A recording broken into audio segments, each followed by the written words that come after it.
Hi there, and welcome to another interview. Today, you've got the fabulous Bradley Marshall with me, and I have interviewed Bradley before, but I'm going to do it again because his story is very interesting. And so I'm going to ask Bradley for a little recap of why he was originally carnivore and why he's come back to do a second interview. So, Bradley, why did you originally become carnivore? Stephen, it's great to be here. Thank you for doing this interview with me. Originally, I became carnivore because I just had debilitating eczema. So that's kind of the reason I went viral online on Instagram, is because I tried the carnivore diet and it worked amazingly for me. So if you see the before and after photos, which are on my Instagram and I can share with you, Stephen, it's night and day. And that's the fortunate thing about eczema is you can see the difference on your skin. Like as opposed to like arthritis with Michaela Peterson, a lot of people discount that she even healed with carnivore. But with me, you can really see it's night and day. So there was a massive difference. And as soon as it worked for me, I was looking for solutions for a long time. It was about a period of 3 years where I was in the dark, and the steroids, which is what Western medicine uses to manage eczema, were just not working for me anymore. And so I stopped using the steroids because no matter how much I tried to apply them, they just wouldn't work. So steroids, for those who don't have eczema, are basically cortisol. Cortisol is what the body uses to reduce inflammation. And so this cortisol is naturally produced by the skin, but with steroids, you're applying synthetic cortisol. And so your body just gets addicted to it. And the problem with the cortisol, the steroids, is that you just need higher and higher and higher doses once you get addicted to it, like any drug addict. And so it got to the point where I'd reach the highest dose and it would stop working. And at that point, I just was being suggested by the doctors to go on Dupixent, which is an injection that further suppresses, I wouldn't say the immune system because it doesn't quite do that, but it suppresses part of the immune system. It suppresses a cytokine called interleukin, which is responsible for skin function, or the clearness and appearance of your skin. So it's like Ozempic, but for skin. And there's so many side effects that go with it. So I was really, at the time, I just was very disillusioned by the idea of using Dupixent because it would cause conjunctivitis, it would cause facial flares, it would cause weight gain, it can cause burning easy in the sun. And I didn't like the idea of, because if it was one injection, I would be somewhat interested. But if the fact is it's actually twice a month for the rest of your life, and I just thought this just sounds like another form of steroids where you'd be masking the real issue, which lies in the gut, for the rest of your life. And that's why at that point I decided I need to try and find a holistic solution. And I knew it lay in the gut because when I fasted, I would feel a lot better. But the problem was you can't fast indefinitely.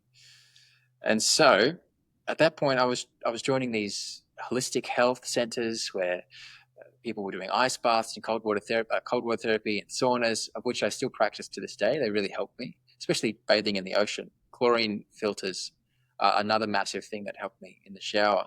And just bathing in the ocean, the salt is so replenishing of my skin. So I'm very fortunate that I live like 10 minutes away from an ocean.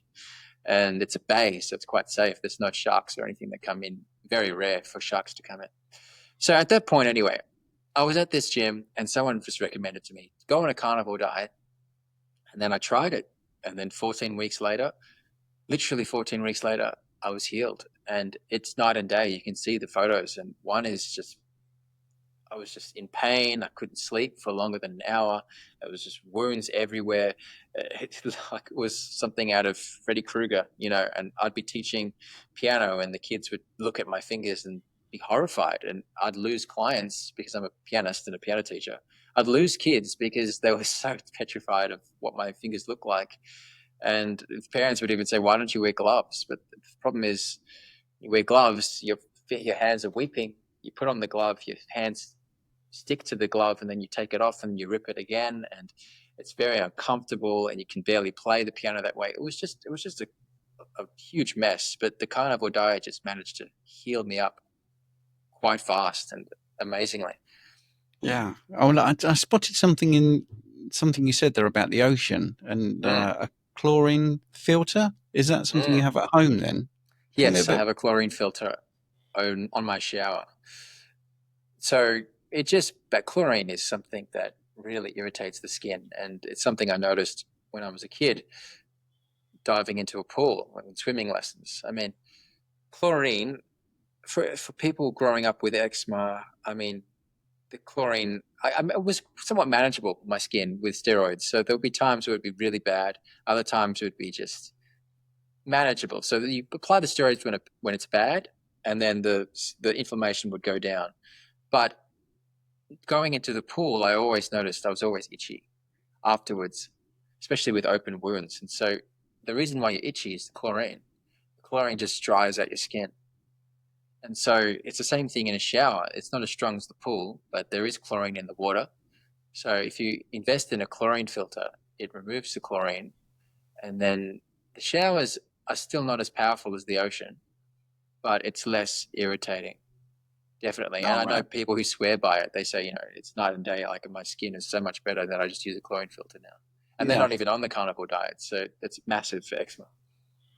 Yeah. I mean, I use a water softener, um, Oh, yeah. and that really is helpful. I mean, I did it because you don't get any marks around taps and on the glass in the shower. But I notice if I stay away from home, I complain about the water all the time. It's just There the you go. quality. Yeah, yeah, it's I should get incredible. a It water really is. softener as well. Yeah, yeah. Because yeah. So the the the interview we did was a few years ago, and you've come back, but you disappeared for a little while. I'm Yeah. very interested. Why did you disappear for a little while? It's a great question. I'll recap. I was actually saying it to you before we started recording. So I'll recap of what I said, which is basically a lot of people were messaging me saying that I have cancer, I have Crohn's disease, I have cellulitis, I've got arthritis, please help me. And so I was doing my best, but really all I can offer is my story. And so at the time, I guess I was just feeling overwhelmed by that. And a large number of reasons, of which I will go into today as well, because, you know, I don't want to, I don't have all the answers. All I have is my story. And I know that the carnivore diet worked for me. And a lot of people were asking for consultations, and I don't have, I don't have, so many hours in a day, so that's why I was charging for some of these consultations just for the half hour, because and I was saying that I'm not giving medical advice. I got them to sign a waiver, but I just felt like it was a bit. I don't know. I felt very not exactly imposter syndrome. Because I'm just sharing my story, but I just felt unethical in a sense because I didn't want to help these people when I didn't really know exactly what I'm doing. In fact, coming back to you today, I've got my blood work, which I've shared with you. And, you know, for the past year, I've been increasingly introducing fruits and fructose in the form of honey. And it's not exactly been helpful. So I'm still experimenting with myself. Hmm. I'm a massive fan of Paul Saladino, and he's the person who showed me the carnivore diet in the first place. And so after reading the Carnivore Code, where he's originally carnivore, I just trusted all his advice, and I thought it was great. And it calmed all my fears of getting cancer or atherosclerosis. So at that point, I was getting cramps, which is similar to what Paul Saladino went through. I was getting massive cramps when working out, and I'm quite active. So I work out 4 times a day, about 2 hours each workout, so about 8 hours a week. And so, like Paul Saladino, I thought, I'm young and I'm quite active. So I was noticing the cramps, which is electrolyte issues. And some, people talk to me saying, if you just drink more water or you're not getting enough salt, or maybe you should eat more steaks because that can induce gluconeogenesis, which causes glucose to be formed in your body through protein. And that way you can actually not have the electrolyte issues. Professor Bart Kay does lecture series of how you actually need some GI spikes, because if you have those GI spikes, then the electrolytes won't be flushed out. Mm-hmm. So if I'm correct. So anyway, there's all these solutions, but for me, at that point, I was eating avocados and coconuts because I didn't want to supplement. I know Michaela Peterson supplements with calcium, magnesium, and potassium, and I didn't like the idea of supplementing. I just thought if the diet is correct, I won't have to supplement at all. I just wanted to get everything naturally. So I was eating keto fruits, which are low carb. And I still eat fruits at the moment, but the problem is I was just abusing it. I was eating way too much. So, even Paul Saladino recommends only eating 200 grams of fruit a day. And I was carbohydrates, not grams, but 200 grams of carbohydrates within the fruit. And so I was just eating too much tallow, and it's a combination of tallow, fat, plus the fructose in honey, which I was eating, which really was the culprit because in the Randall cycle, which Professor Barkay talks about, and I won't bore you, but basically, if the cell is replete with too much of fat, then you've got the energy from fat. You don't need any more extra glucose, and so it actually blockades the glucose out, and so that glucose just floats in your blood. And at that point, that's when the LDLs, LDL is constantly vilified as being responsible for atherosclerosis, but that's not the case because it's actually the sugar in the form of glucose which actually glycates it and damages it. And so I was getting quite abysmal results in my blood test because I was just eating way too much fat and honey, and I don't know, I just lost the plot. And so that's why for this year I didn't feel ethical helping people when I wasn't really helping myself. And at the same time, there's all the content I was releasing was just the same clickbait of, carnivore diet healed me. This is my before and after.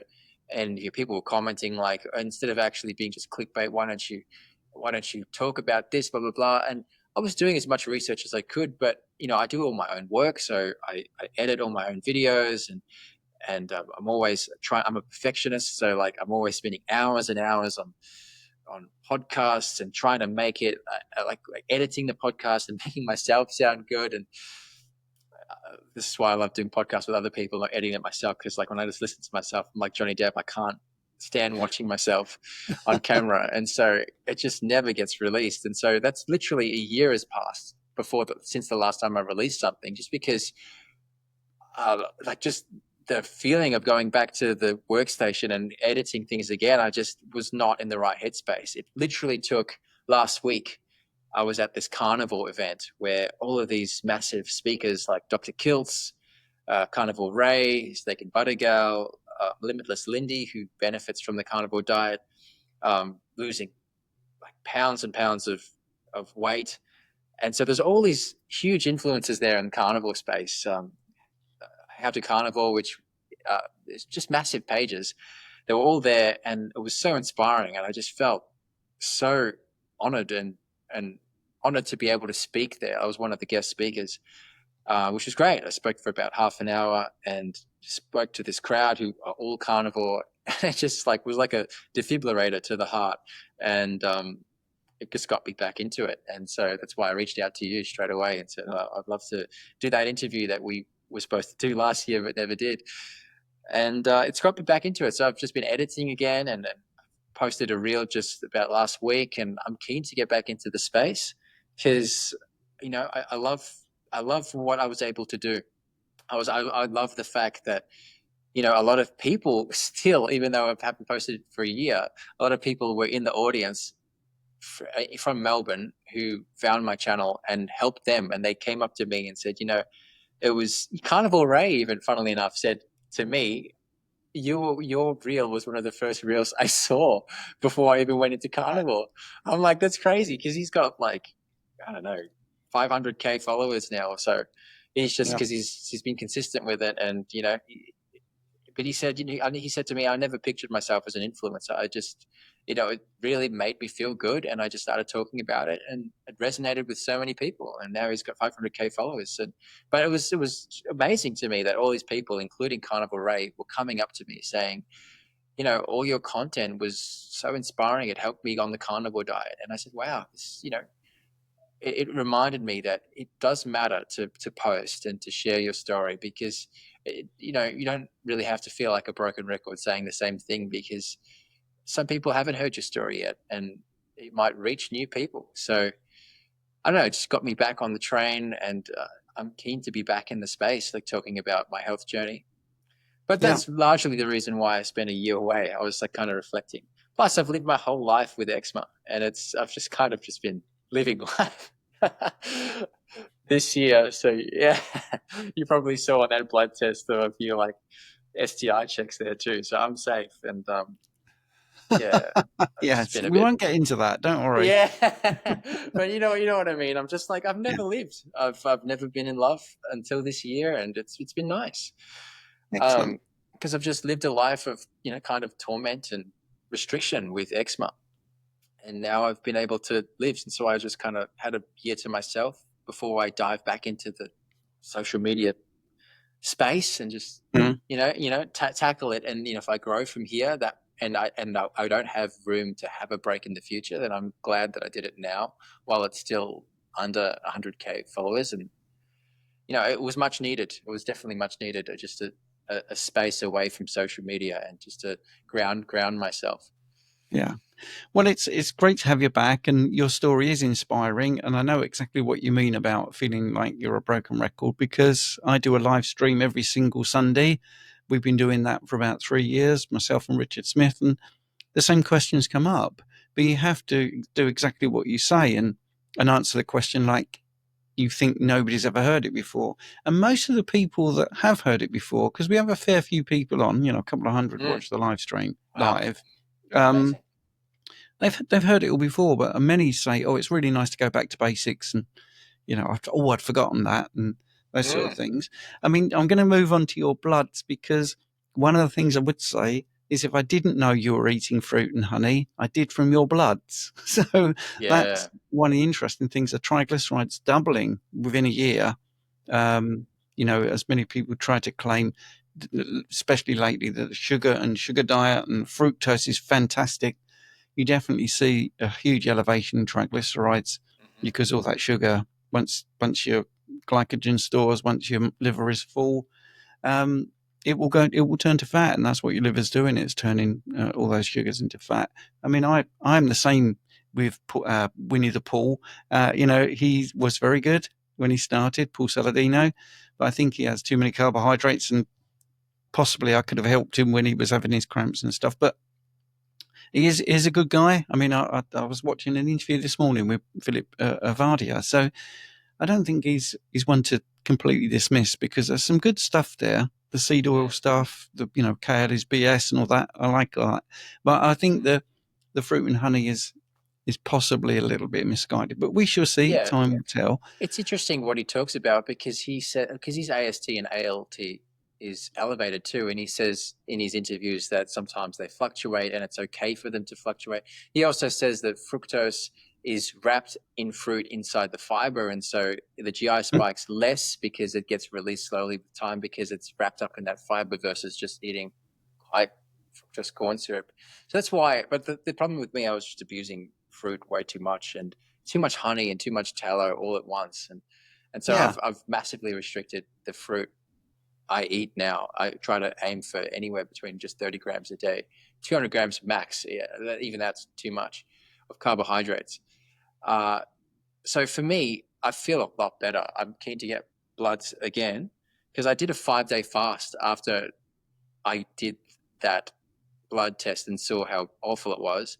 And so I didn't eat anything except drink water for 5 days. And because I know Dr. Ken Berry says by doing that, you can reduce your fatty liver drastically. So mm. by your body sort of autophagy and consuming that visceral fat around your fatty liver. So I did that, and now I'm just limiting the amount of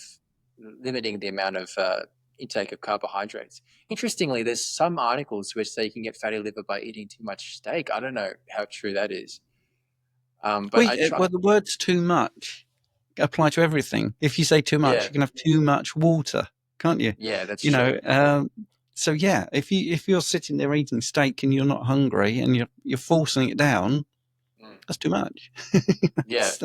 It's not good for you to overfeed yourself. I mean, but um, some foods you can have too much of and you haven't got the satiety signal. So, for instance, I don't know, rice or pasta or something like that. Bread, for instance, people can say, "Oh, wow, I go to a restaurant and they, I just fill up on the bread." So, I Yeah. think it's difficult to actually overeat steak. Well, To that's the be problem with fruit as well, is because they don't like. There's this receptor leptin, right, that honest. triggers satiety, and that's not released when you eat fruit. So you just want to eat as much as you want.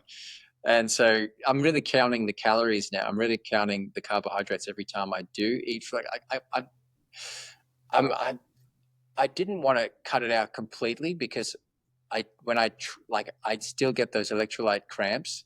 So Mm-hmm. I know, Professor Bart Kay actually, he admits on his podcast that he actually has 30 grams worth of fruit in the form of berries and, yeah, avocado and keto friendly fruit. And so if it doesn't, I think, there might be carnivores out there shaking their heads like, why would you even stay on fruit at all? I think if it doesn't, if my fatty liver goes down and I monitor it and my bloods are good and my triglycerides go down and it's all manageable and I'm consuming a small amount of fruit and it's not affecting me, I don't see the problem in eating a small amount of fruit. But obviously it's poison if you eat too much. Yeah, I mean, I'm not a fruit fan, but I understand why some people like it. I feel that fructose and too much sugar is just basically the problem for a lot of people. But if you feel like you're thriving on fruit and you feel better and it gets rid of the cramps, then you know, fill your boots. But it's not my cup of tea. I would avoid it really. But going back to your bloods, because that was interesting. You talked about ALT and AST, which you're right, they're slightly elevated, which can be seen from the people that are active. Um, Never look at them in isolation. So your ALP and your GGT, which are two other markers for the liver, are really good, and the bilirubin's good. So I wouldn't. They're only mildly elevated, so I wouldn't worry about them too much because you are active.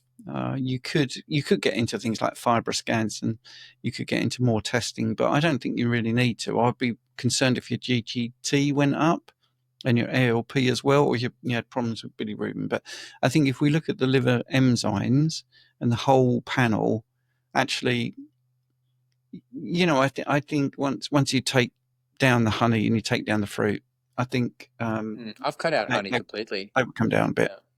Yeah. Yeah. And there's lots of good things. I mean, you gave me the 2024 and you gave me the 2025. So if we looked at the 2024, let me just get that over there. I mean, I just In want to just make clear. 2023, my HDL was, I think my triglycerides was 0.6 and my No, they're HDL, 2.1, aren't they? Yeah. and now my HDL was about I think there was 1.3, because I know Mm. you have to be above 1.6 to be safe, and it was below 0.5 for triglycerides to be safe. So mine was just outside. It was 0.6 triglycerides and 1.3 HDL. Yeah, and it's So really common if you introduce fruit and honey or sugar into your diet, or people that are on sort of sugar diet, that they will have high triglycerides. We see it all the time, and very yeah, low HDL. Um, yeah, I'm just going to quickly. I'll send you this, by the way, because I've made some notes for you because you wanted me to have a look. Everything was pretty healthy in the 2024. Not great, but it wasn't terrible. And then when you get to 2025, your HbA1c is still very good. Fasting glucose is very good. Like I say, triglycerides 2.1, which is elevated. That's millimoles per liter, by the way, for people watching. Um, and that the range is you want it under 2. That doesn't sound like much, but when you look at other things, the CRP, C-reactive protein, at 20 is reasonably elevated. You should do a different test called the HSCRP, which is high sensitivity CRP. That might help you to get a better understanding. But just to put your mind at rest, although their range is they want it under 3 in your labs and it's 20, which sounds terrible, I've seen a CRP in hundreds, so and that's someone with really bad arthritis. So you have some systemic inflammation showing up on the bloods, but it's not, it's nowhere near the worst I've ever seen. Quite the reverse. It's pretty low, but obviously your previous reading was much lower. So we Yeah. know we can get that down. Yeah. And so it's because before, prior to this, I was kind of saying, I was echoing Paul Saladino and saying, fruits is okay. But clearly at this point in time, I think fruits is poison. And really, I'm just kind of eating it to reduce those electrolytes. But it could very much be just sugar addiction. And the problem with me, though, is I really struggle to eat butter, cheese, and dairy, and even eggs. And so it cuts out a lot. Like I eat eggs, but if I eat too much of them, again, it's irritation to my skin. And so all of, like the butter, irritation to my skin. So a lot of the fat macros I was missing. And it was just very restrictive. And that's why I was struggling, really struggling to get the electrolytes in check, because I'd be eating at one point before 8 steaks a day and I'd still not be satiated, because I was aware that Professor Barkay said Paul Saladino could have avoided his electrolyte issues if he just had more steaks, because that would induce gluconeogenesis, and if he had less organs. And so those were the two pieces of advice he gave. So I actually don't eat much organs anymore, because I was eating quite a lot of liver. So I don't eat as much, and I increased the amount of steaks. And so I was getting to a point where I was eating 8 steaks a day, and I still didn't feel like I was still getting cramps. And so I just didn't know what to do at that stage. And I was drinking water, but people gave me criticism. Maybe you should drink more water. Okay, maybe that's why you're getting electrolyte issues. But for me, it was really rectified quite overnight just by including magnesium in the form of like coconut and avocado, and just including those low carb fruits really rectified the issue. So that's why I I love to eat avocado and coconut now, because they're low carb and they don't have as much carbohydrates, obviously, or fructose. So, and they're part of the keto diet. But when it comes to things like bananas and apples, like only 4 bananas is 200 grams of carbohydrates already, I believe. So it's really quick to get to eating too much too fast. So I'm reducing drastically the amount I eat. Like only 1 or 2 apples is all you can have a day, before it's too much.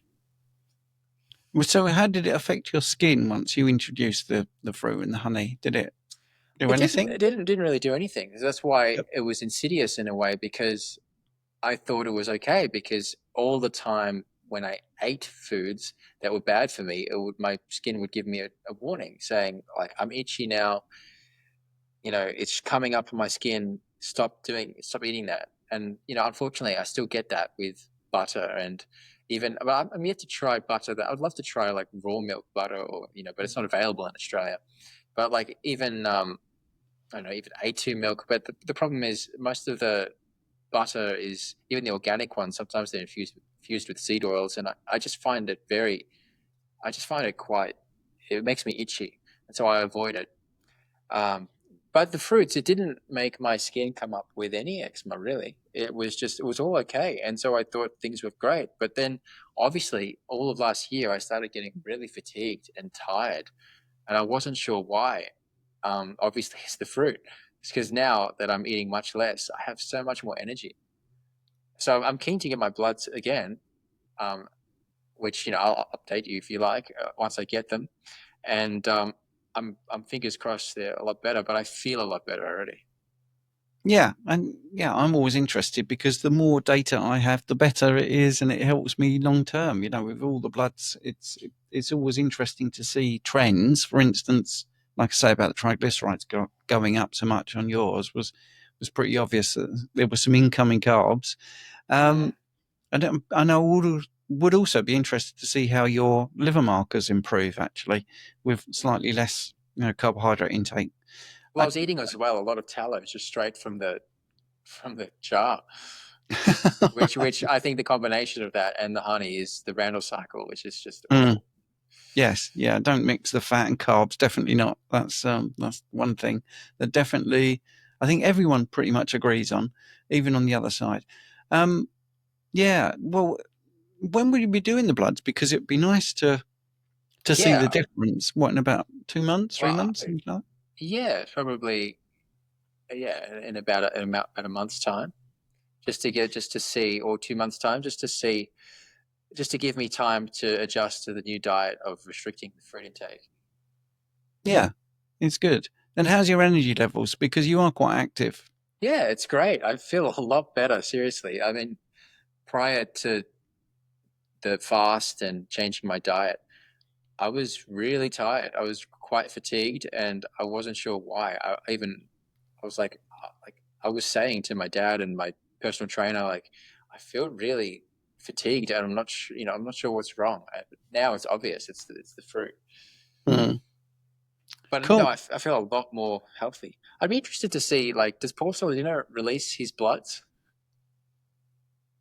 Um, I think he talks about his blood sometimes. I'm not sure actually. I don't really watch that much content Yeah, of his, other than if he's got a guest on that I want to hear from. So yeah, I yeah. don't know. It'd be interesting because he's the only one that I know of in the carnivore space that really advocates eating carbs and fruits as much as he does. Yeah, I think he doesn't call himself a carnivore anymore. Or he calls Actually, I himself think animal based.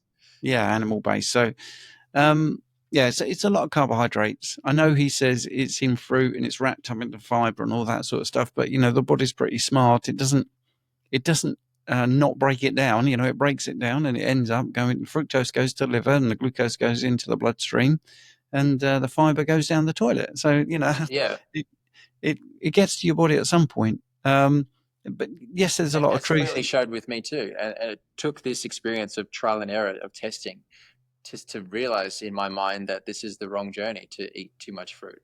So, like, I don't know how Paul Saladino manages. Maybe I'm just more sensitive than him, but, like, Professor Barkay, when he was talking to me, he was saying it will catch up to Paul potentially in the future. Well, it's glycating. The thing is, I mean, he is very active. I think he does 4 hours of surfing a day. That's not what an average person does. So you are burning through a lot of glucose and glycogen because you're constantly, depleting it and repleting it. So, but the glycation will catch up with him over the time, and I think that's the thing. And obviously, fructose is 11 times more glycating than glucose, so or 7 to 11 times. So Wow. that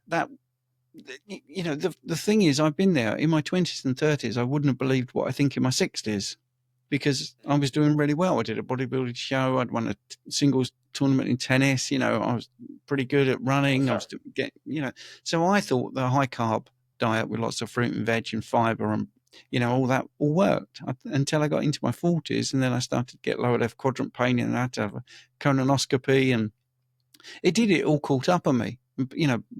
By the time I was 50, that's when I decided to go low carb because it totally it done me because I was really active. I was the poster boy for the food guidelines, and I was eating fruit and veg, and it was freshly squeezed orange juice, and it was porridge oats in the morning with blueberries, doing all the right things, and granary bread, and oh boy, I should have been the poster boy. Didn't smoke, didn't drink, and I was running 10 miles 3 times a week. So I was active. I was in the gym. I was training people. I was, a fast personal trainer, and I should have been the epitome of health, but I wasn't. I had a coronary artery calcium scan of 639.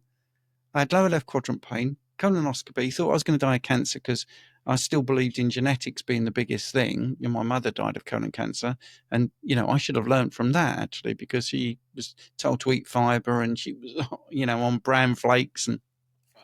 doing all the food guideline stuff. She died very young. My dad died very young. So when I had that colonoscopy, I literally was in the outpatients thinking, this is it. My So, what number's made up. you find carnivore? Well, I'm all of sorry, you those probably answered this things. question so No, many no, all times. of those things sort of made me think I don't understand because I'm doing everything, and the overarching thing, and they've tried to push it recently. Genetics overrules everything, and I now realise that's complete rubbish. Um, but it was actually experience because about age 45, I became a specialist practitioner in obesity and diabetes because I had an athlete who was type 1 and I wanted to be properly qualified to get to the Olympics, which did happen. Ended up as a javelin thrower at the Olympics, and I wanted to know the ins and outs. So then, obviously, the diabetic training, which, like I say, I ended up as a specialist practitioner in it. I had clinics, people turning up, and the ones that were doing really well, I asked what they were doing, and they said they're ignoring me.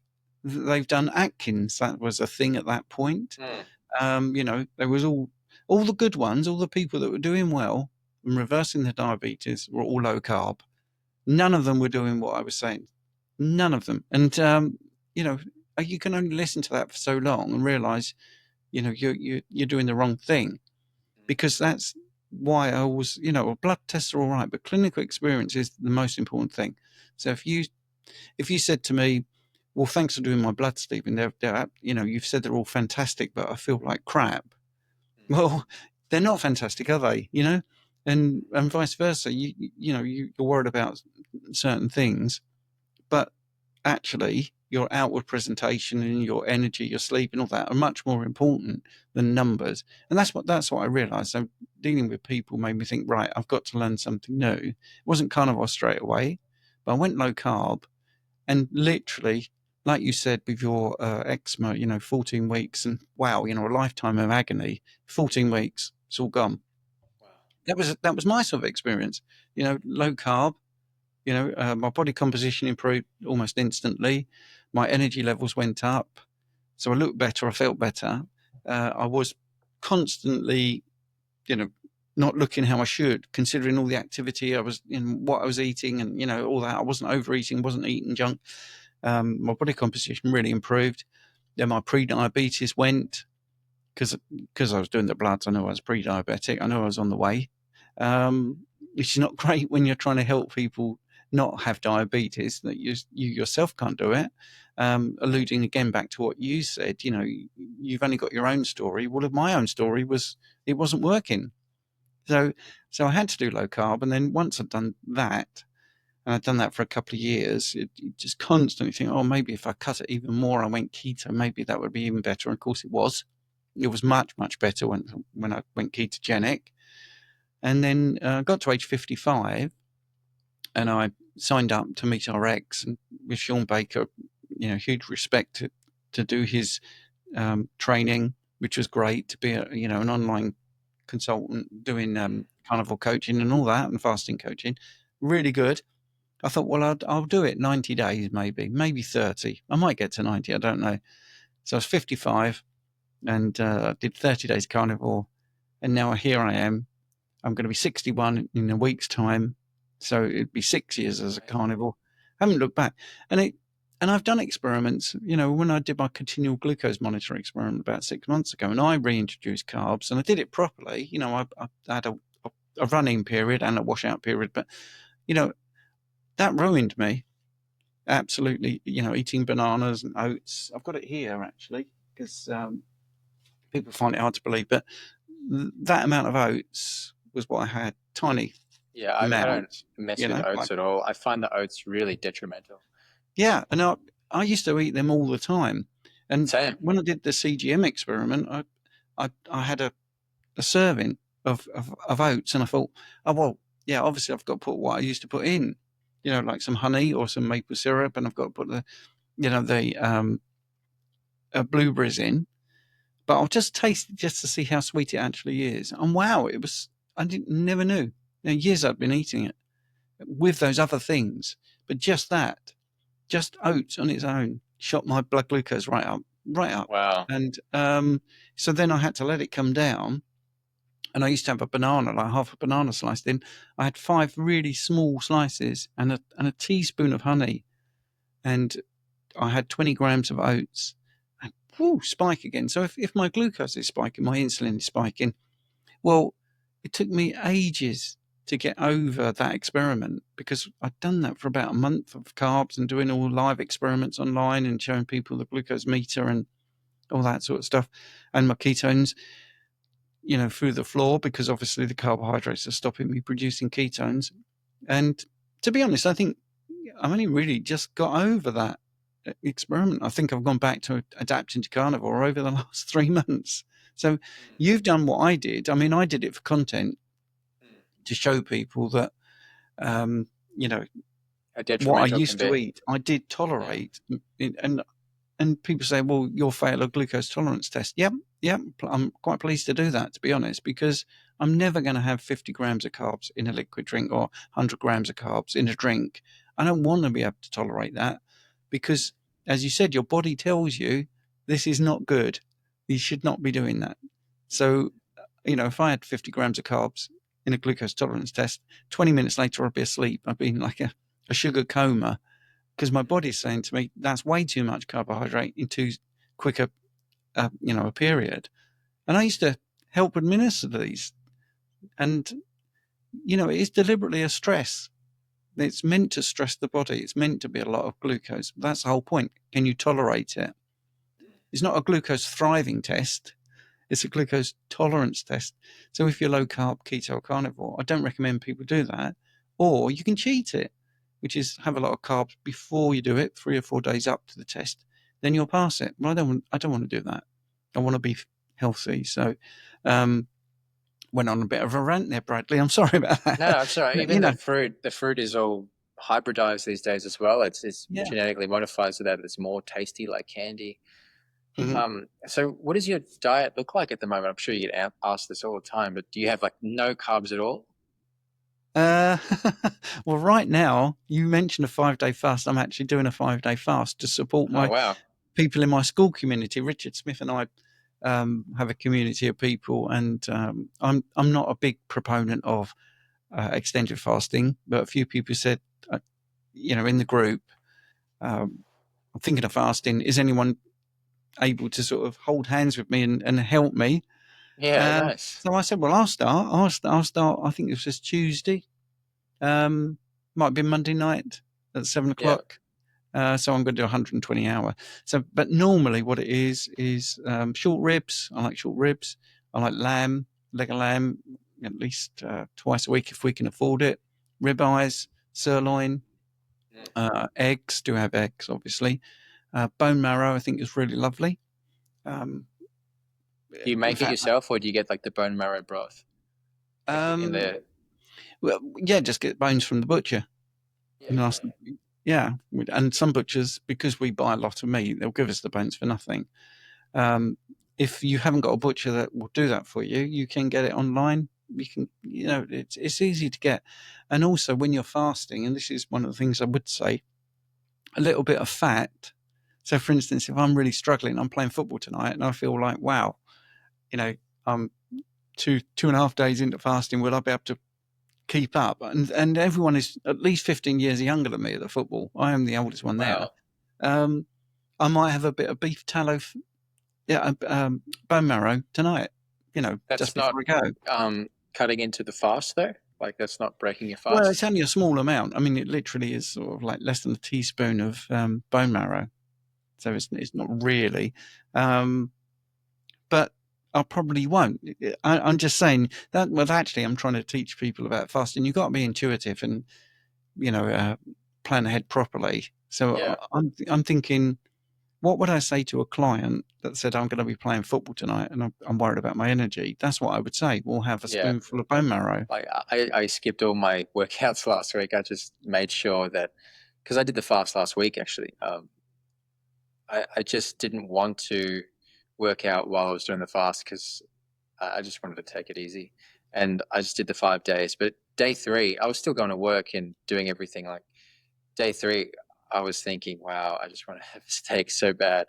But I'm like, just take it day to day, just see if you can get to day four.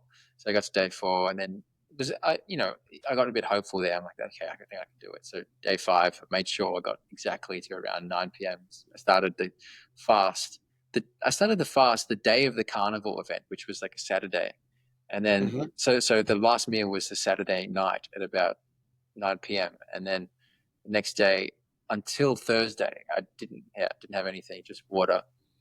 And yeah, it's not easy. I mean, I think I was rejuvenated by the third day, but I just wanted to push the 5 day fast because I know Dr. Kiltz recommends that. He does it like 4 times a year, just to And he was talking to me like he analyzed my blood too, and he said just do a 5-day fast, you'll be a lot better. And he was saying to me, sometimes I have cake on occasion, just like not, I just don't have it all the time. Like if I'm at a party, I'll indulge some days, which is the reason why I thought, he said to me, it's okay if you have fruit every now and then, but just like don't have it every day. So that's kind of the reason why I decided, I'm probably biased because I love the taste and I'm sugar addicted, but I just think I don't know.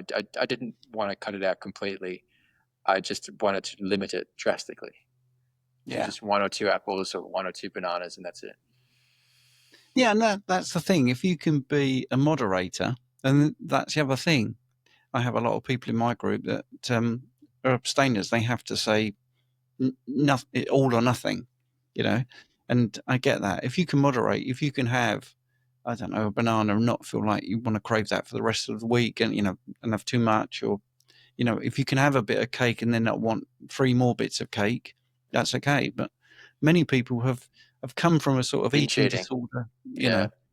That's what and Dave Mack said to me. He said, I would if I could moderate, but as soon as I start eating carbohydrates, I just can't stop. And then the yeah, next thing I'm eating pizza again, and it's just like, I'm like, fair enough.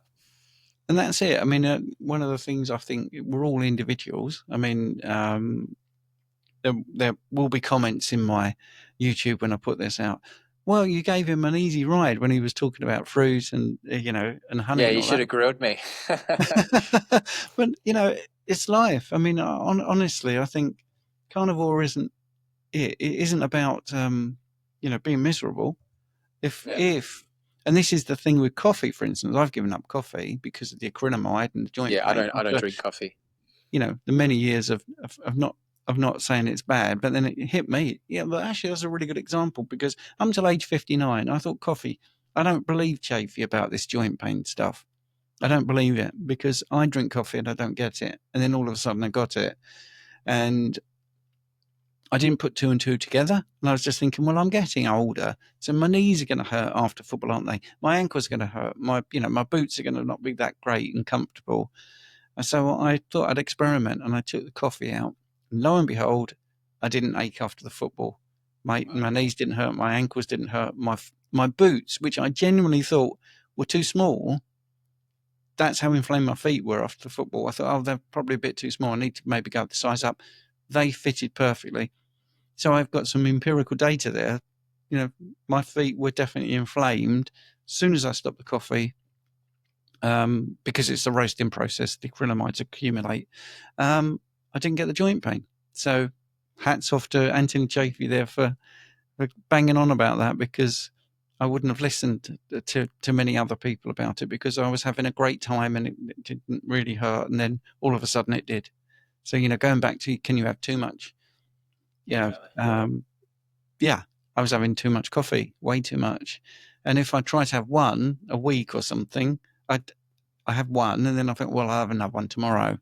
So I am an abstainer when it comes to coffee. I just have, no coffee at all. Mm. Yeah.